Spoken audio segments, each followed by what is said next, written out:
Johnny Depp's unexpected encounter, a promise to a little warrior.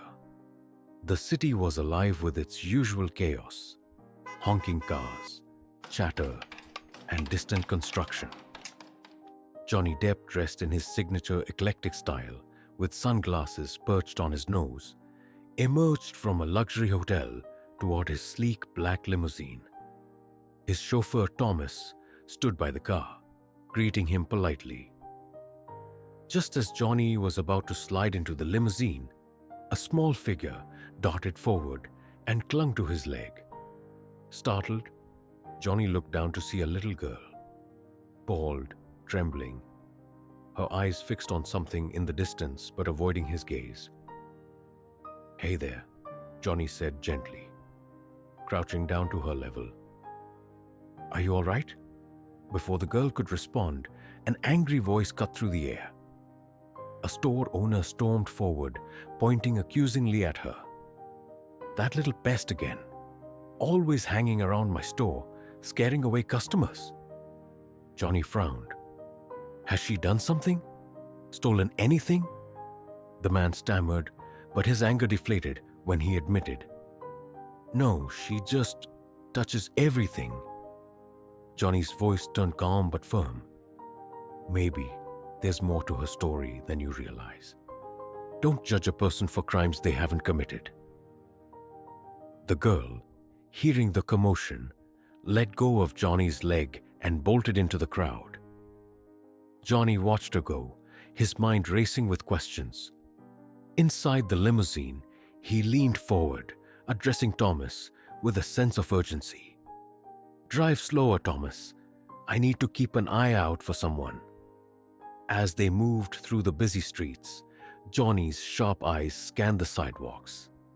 Just when hope seemed to fade, he spotted her, huddled against a wall, a small paper cup for donations in front of her. "Pull over here," Johnny instructed quickly. He approached the girl cautiously, crouching down with a warm smile. "Hello again." He slipped a few bills into her cup. The girl's eyes widened, and she threw her arms around his leg once more, this time out of joy rather than fear. "Thank you," she exclaimed. Then her expression turned hopeful. "Are you Captain Jack Sparrow? Where's your ship?" Johnny chuckled softly, slipping into the familiar pirate drawl. "Ah, the Black Pearl's anchored in a secret cove, love. But tell me, what's a brave little pirate like you doing here all alone?" Her smile faltered, and her voice dropped to a whisper. "Please help me." Johnny reached for his wallet again, but she shook her head. "Not money. I need..." Before she could finish, a crowd of fans began to gather, recognizing Johnny and snapping photos.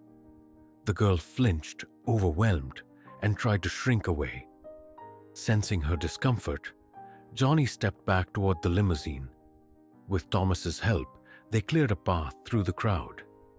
As Johnny settled inside, he glanced back through the window, searching for the girl, but she was gone. "I need to make sure she's okay," Johnny murmured, his brow furrowed with concern. Moments later, as the car stopped at a red light, a small knock on the window drew his attention.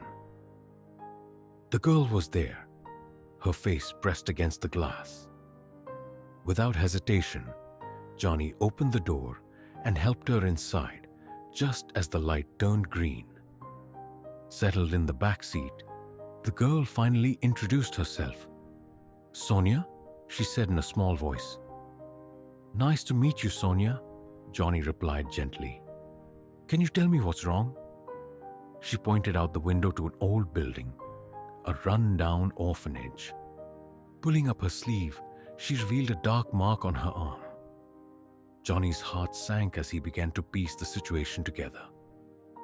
"Are you sick?" he asked softly. Sonia nodded, tears pooling in her eyes. "The doctors said I need special medicine, but they don't have money. I tried to save up, but..." Her voice trailed off, and she gestured at her meager cup. Johnny didn't hesitate. Turning to Thomas, he said firmly, "Find parking near that orphanage. We're going to talk to someone there." As they arrived, Johnny noticed Sonia's fear growing. Her earlier bravery gave way to hesitation as they approached the entrance. Halfway up the stairs, her legs buckled and she fell. Johnny rushed to catch her, panic surging as he cradled her trembling frame. He quickly dialed for emergency services. An elderly woman, Miss Abigail, emerged from the orphanage, her face etched with worry. "Oh, Sonia," she murmured, hurrying to her side as the ambulance arrived. Johnny, refusing to leave, promised Sonia he would be there for her. "I'll follow you to the hospital," he whispered. Once at the hospital, Johnny learned the full truth. Sonia had advanced cancer, stage 3 melanoma, and her orphanage could no longer afford treatment. Miss Abigail explained the orphanage's financial struggles and Sonia's desperate attempts to save herself. The revelation hit Johnny hard. "No child should have to go through this," he said quietly. "I'll cover everything. Her treatment, the costs, all of it. And I'll help the orphanage too." Miss Abigail's eyes filled with tears of gratitude, but Johnny was resolute. He stayed with Sonia through her surgery preparations, offering her comfort as Captain Jack Sparrow, and placing a pirate hat on her head for good luck. "Being brave doesn't mean you're not scared," he told her. "It means doing what's right, even when you are." After hours of waiting, the doctor emerged with cautious good news. The surgery was successful, but Sonia would need ongoing treatment.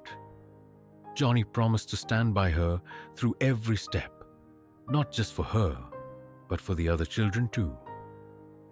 Days later, as Sonia recovered, Johnny sat by her side, telling stories of pirates and adventures. Her friends from the orphanage visited, wide-eyed at the sight of Captain Jack Sparrow himself. To Sonia, Johnny handed a golden pirate coin. "This is for luck," he said with a wink. "You're the bravest pirate I've ever met." Surrounded by smiles and laughter, Johnny felt a renewed purpose. The chance meeting with a little girl on the streets had changed everything.